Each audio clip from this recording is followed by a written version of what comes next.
继续来看这今仔日的本土病例，阁来到384例。指挥官陈时中讲，若安尼尔，确诊的病例数阁会增加。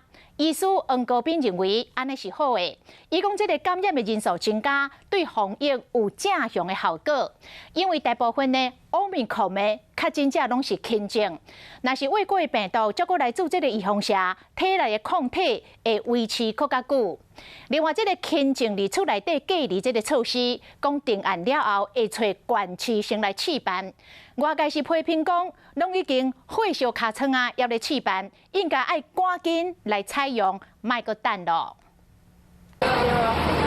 昨一天将近400例确诊是今年一天上悬的记录，但是中讲有可能会愈来愈多。验过医师认为讲，国内感染人数的增加，对防疫有帮助。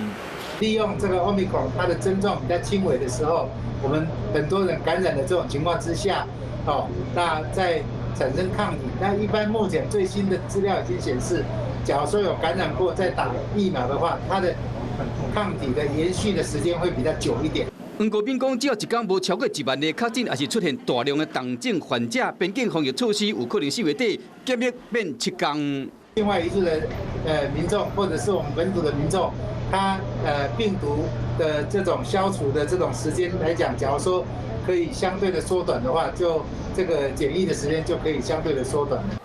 中华民国防疫学会因务理事长王仁贤认为，疫情这紧张，轻症的伫厝的隔离是要紧的代志。那靠中建病院副院长曲正顺引用瑞典研究，观察确诊者伫厝的隔离，带做伙亲人的感染率，头一组确诊者病毒量较悬，第二组较低，两组都采取一个人带一间，遵守指引伫厝的隔离。结果发现讲，病毒量较悬的确诊者，亲人差不多60%，会伫3天内确诊；病毒量较低，差不多20%。会伫4天至5天来确诊。我们还是第一个要有一个指引，能够让同住的家人可以遵循嘛。第二个就是尽量还是都要打疫苗啦。同时，还要准备充分的口服药物，因为量早用药会使预防重症发生，降低病毒量。即马重症清零，控管轻症的防疫策略一定要做。上要紧的是减少灾害。